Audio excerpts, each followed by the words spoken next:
Welcome to Speak on Stage, the show that helps you to learn to jump and grow wings on the way down. Now, we're talking to some of the best thought leaders in the industry, and the next one is one of my favorite people in the world as well. This guy has created companies that have gone from 3 staff to 700 in 6 different countries.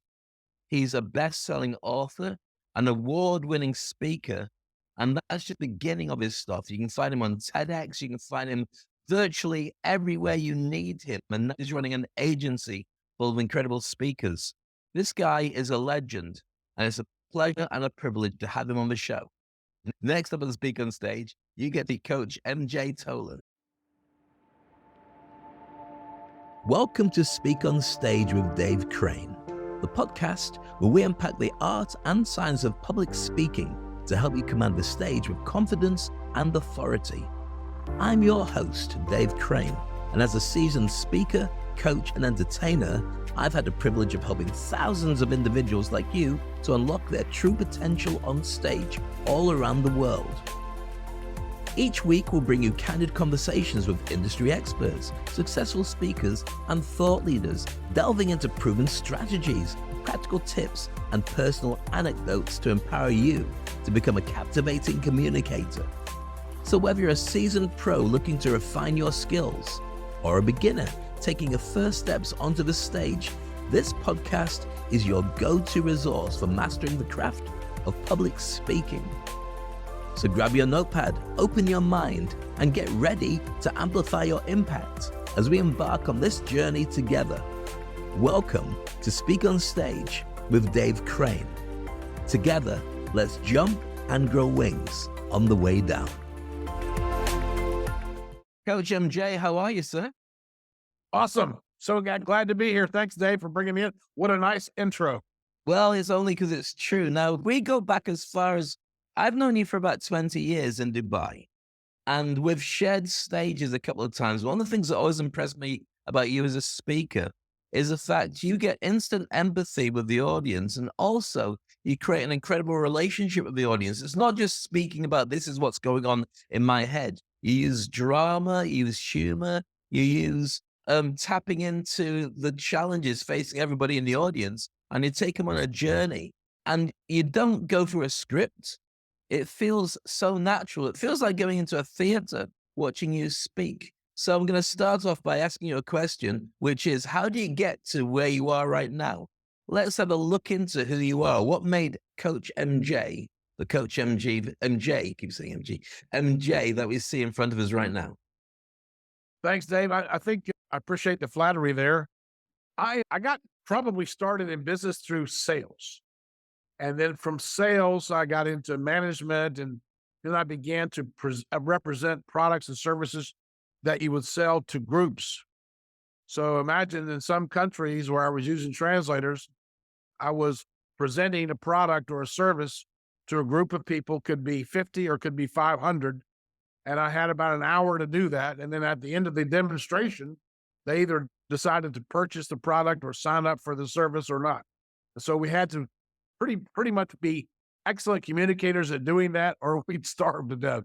So I think that's probably where I got my start as a speaker.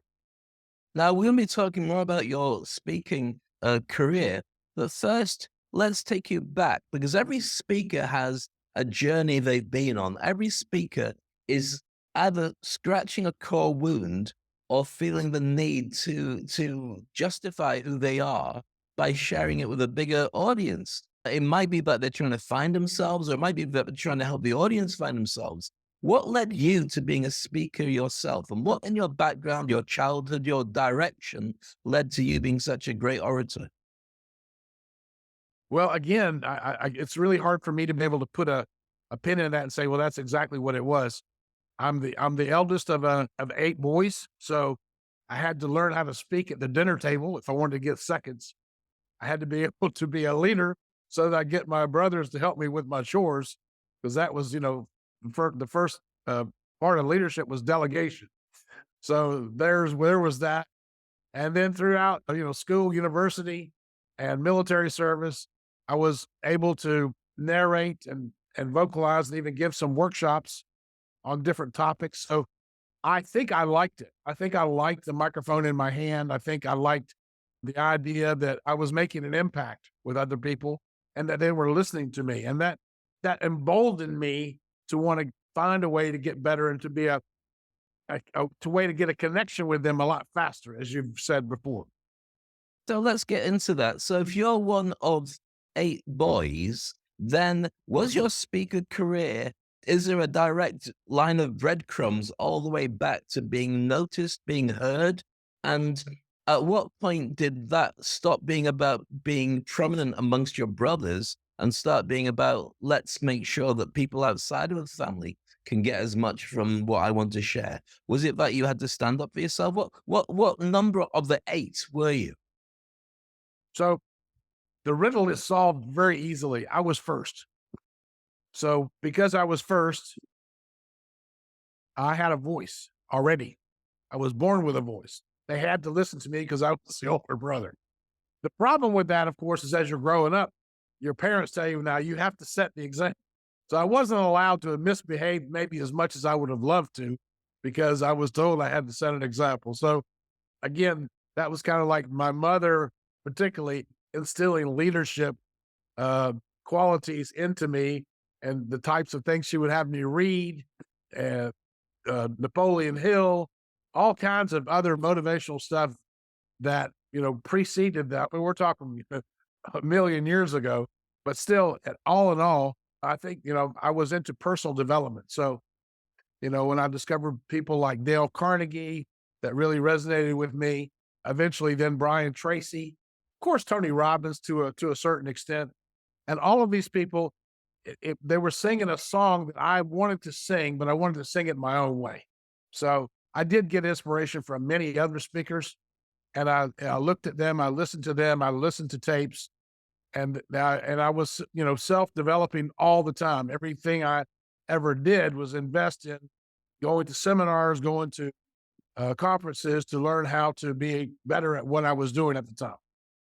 How much of your journey then is still related to wanting to lead the boys forward properly? Did they go into the same industry? Did they do their own thing? Did you just get a taste for doing it? And then you continued that journey when they went off to get jobs in banks or whatever they would go to. No disrespect to people in banks or your brothers. So Yeah, no, you no, carried on the that's a good tradition. question. I think, we were all listen, here's the thing. My mom hacked us up with Krispy Kreme donuts. She had a big station wagon, Dave, and this station wagon probably had about 100 boxes of donuts inside, and the first 4 brothers were loaded in the back, crammed in there so she could take us somewhere. And she would drop us off, and I'm probably 8 years old. So I'm the big guy at 8 years old. Now I've got, Patrick, Timothy, Sean, a bit younger, and they've got 10 boxes each. And we're all going to the doors, knocking on doors, selling door to door.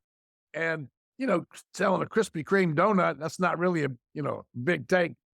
Of course, we did find out when we compared notes that some of our dozen donuts, because they had 12 donuts in a box, sometimes we took some early profits on the way there.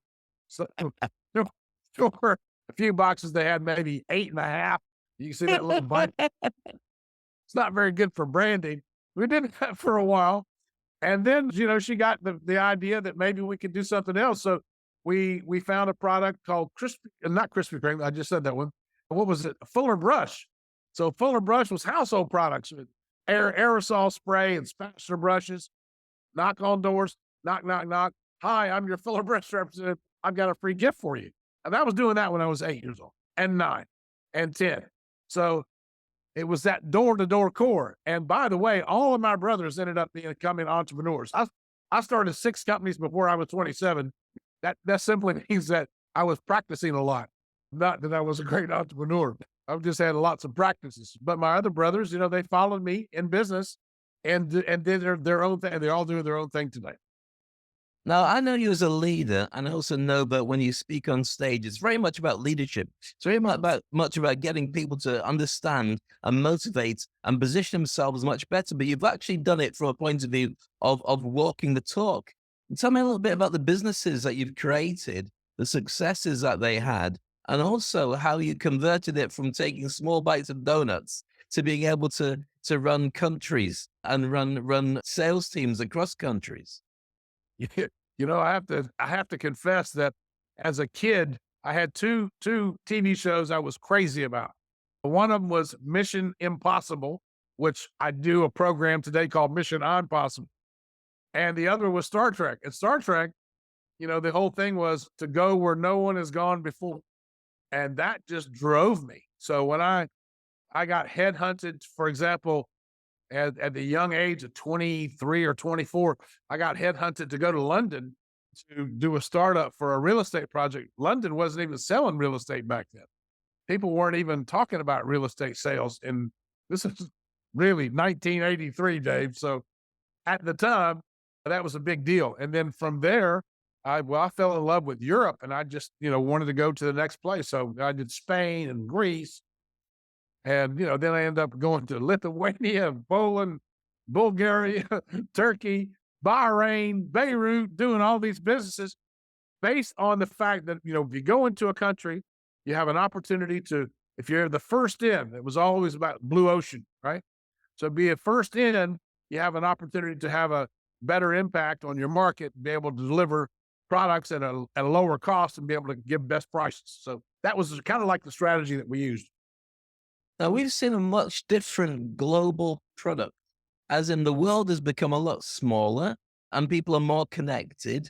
And we've all got friends through social media or from our experiences in different countries, but not everybody gets a chance like you created to travel and meet different countries, live in different countries, experience the hospitality and the differences. What secrets can you share from the point of view of a leader, from the point of view of a speaker, to be able to arrive in a new place or open up relationships of new territories or new people that makes a faster level of success without dropping your foot in it, which is very easily done when you first meet somebody who's completely different but very similar to yourself? I can tell you that if I wanted to have a comedy book, and I'm still thinking about doing it, I could talk about all the times I dropped my foot in it in all these countries because you can't bring the same type of cultural habits and traits and characteristics that you learn in Dubai. They don't work necessarily in Thailand. Certainly doesn't work in Hong Kong. Certainly wouldn't understand it in Poland or Russia. So everywhere is different. So if I had to give anybody advice, here's the best advice I could give them. Wherever you're from, that's nice. Keep it to yourself just for a moment. You're getting ready to go into somebody else's house. And guess what? It's their house. So remember what your mom and your grandma told you? Mind your manners and be respectful. That's the best advice I could give you. Please, yes, sir, no, sir. I appreciate you. Thank you so much. If you can learn those words in every language or every country that you're in, you're going to be okay. That's fascinating because you and I have spent time in Dubai and you were here for a fair old time. I'm still here as well. And one of the things I've noticed, and I've been here 30 years, is how many, and I won't say just Westerners, it's not fair to say that. I'll say Americans and Brits, but it's not just them. That goes to lots of different nationalities who think that everybody co- goes in at a level where they've got to learn from us. And then you realize that these people are really sophisticated. They've been going as long as we have, and they've got levels that we don't even see going on. And so it's kind of like an arrogance that we bring to the table just because we think, well, we've got really sophisticated media, so therefore that means that we know more. That's not the case. And it doesn't really matter what we think. It really matters what the person in front of you gets out of this relationship. So I think you're absolutely right about paying attention and creating that relationship with them. But what would you say is the best way to do that when you're talking about a multicultural group? So, like for instance, in Dubai, as an example, it could be any country. We've got different nationalities in front of you. How do you get everybody to be on the same page when we're all from different nationalities, different ages, different experiences, and they all want different things? What do you do as a leader to bring everyone to the same table? Well, let me start by what I did wrong. So I would go into these countries. I would say, I'm from the United States and we know this, and I'm here to teach you this. And if you want to be successful in this business, you listen to me and you do it my way or the highway. OMG. And it's not like I learned the first time I got hit over the head. I did it in probably 3 or 4 countries before I finally got the idea that, you have to deposit respect into other people first before you can ever even imagine that you're gonna get it back out. So, that's my first rule, and whether you're training people on an assignment to and then I would as a corporate trainer, I went into different companies, whether they were insurance or banking or real estate, and again, I was there to be their coach and their leader to teach them a particular technique or something. But you know what? If you don't go into that room with humility, if you don't go in that room with vulnerability, transparency, and appreciation for them, you will fall flat on your face. So those are just lessons that I learned a long time ago. Maybe not too little too late, but certainly worth passing on. Thank you for that really, really good insight. So let's look at your speaking career now, because you're an excellent speaker. You've spoken all around the world, and you've also got a number of books that add that credibility to who you are and what you do. For people who are just starting off as speakers, what would you suggest is the best way to start launching your career? And when you do something like you've got, which is an agency of speakers, and you put them all into a book, how difficult is it to get something like that together? And is it essential to be able to launch yourself onto a new market? Well, starting with, what is your path to become a speaker? I think, there are many paths. So there's not one. But I've noticed that there are some people who will just speak about anything. It doesn't matter what is the topic. They'll try to find a way to get in there. And I think that lack of speciality is very short-lived. So I think today, you being one of the greatest that I know that helps people become thought leaders, thought leadership is niche. And what is it that you're really best at? That's what people want to know about. And so finding out what you're really good at, finding a way to communicate that with audiences. And then, I have a number of book projects, like you've said, but within those books and those opportunities to communicate again who you are and what you represent, you have a chance to, tell a bit of your story and leave the breadcrumbs, as you call them, so that people can understand what it is you're passing on to them as an audience.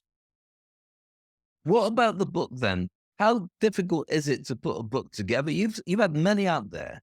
How difficult is it to put a book together and to get it out there? And what difference does it make to a speaker so everyone should consider having one? Because you do it effortlessly, and I was just astonished and surprised by the ease of which you pulled together, what, 13, 15 speakers for the Unleash Firepower book? That was just incredible.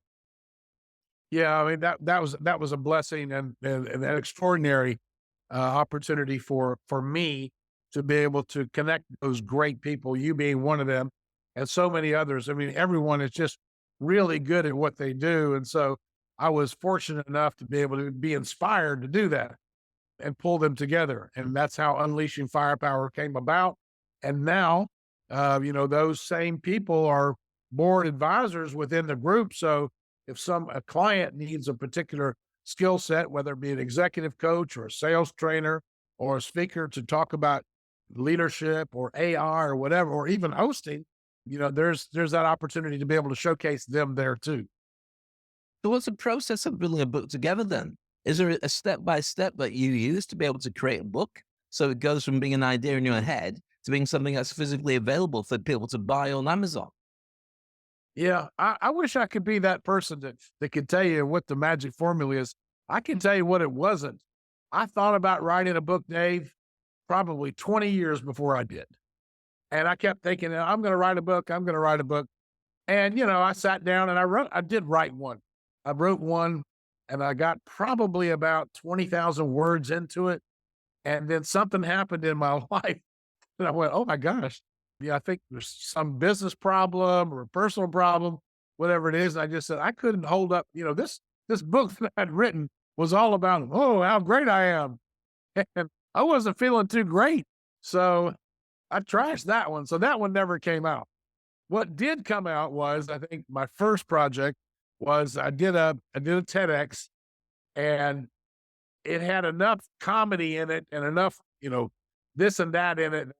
A friend of mine heard it and watched it and goes, man, you got to turn that into a book. And I went, man, no way. And I fought him on it. And gosh, the light bulb finally went off and I did it. I just took the talk and put it into a book over the weekend. And there I had my first book. From there, you get courage, you get encouragement, and you get traction. So if anybody out there is thinking about writing a book, start writing a page, start writing articles, start publishing on LinkedIn, do a newsletter, start to get your confidence up so that you can get some material to work on, and then find out what it is you're really passionate about and talk about that, and get people who are like-minded to help you build up your tribe so that you can do that. And back to your point, Dave, how did we put together this great A team? I call them the A team of business excellence, the ones who co-authored Unleashing Firepower with me.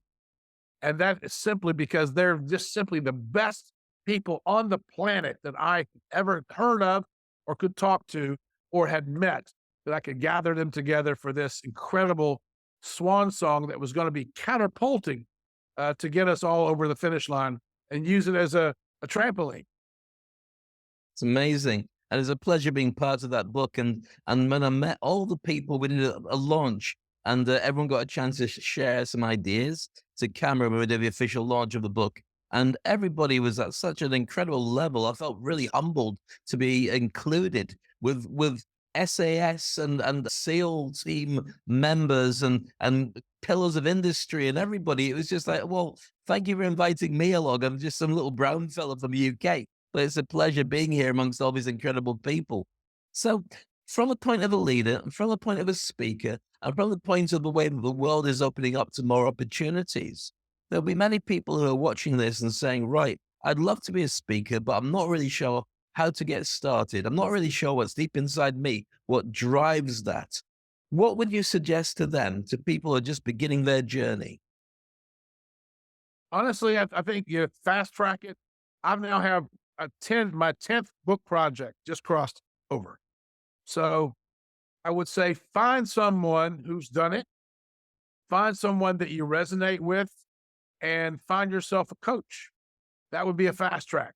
From there, you're not going to be spinning around holding this kind of fantasy in your head going, I'd really like to write, like I did for 20 years. I did. And I did nothing about it. And it's all, I was like, I could have this t-shirt that could have said, I'm gonna, but I never did until I did.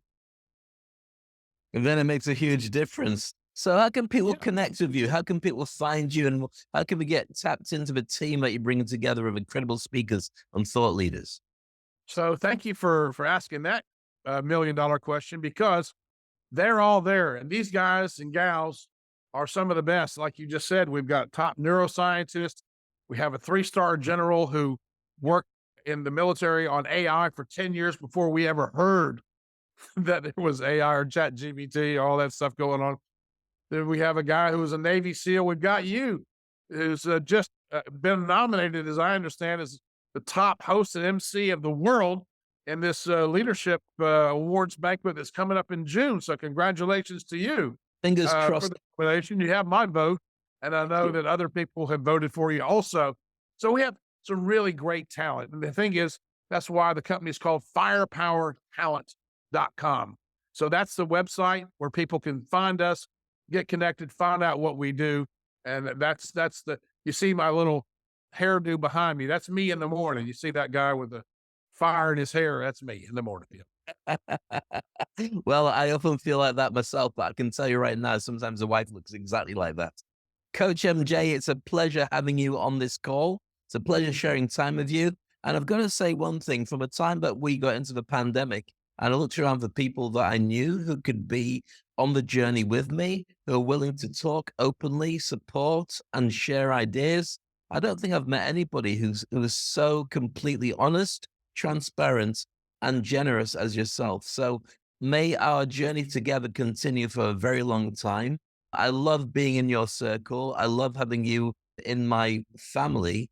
And it's been a pleasure having you and Speak on Stage. So thank you to Coach MJ, and make sure you connect with him, firepowertalent.com, but also you see the links to go and connect with him on LinkedIn as well. He's speaking internationally, speaking across the US, and he does online too. So if you want a great speaker, that's the guy that you want to be able to speak to, learn from, and get to train your team at the same time. We've got more great speakers lined up to share with you their thoughts, their leadership, and also how they become the very best of what they do. Love to have your feedback, and it's always a pleasure having you joining us on this journey and this adventure. Look forward to talking to you next when we bring another big star in for you to meet.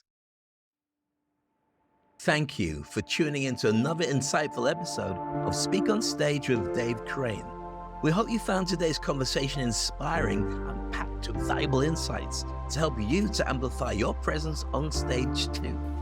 And if you enjoyed this episode, please subscribe to the podcast on your favorite platform and leave us a review. Your feedback helps us improve and reach more aspiring speakers just like yourself. Remember, the stage is your platform to shine, and with the right tools and mindset, you can captivate any audience anywhere. So keep honing your craft, refining your message, and never shy away from the spotlight. Stay tuned for our next episode, where we'll dive even deeper into the world of public speaking and performance. Until then, keep speaking, keep shining, and keep making an impact. This is Dave Crane signing off. See you next time on Speak on Stage.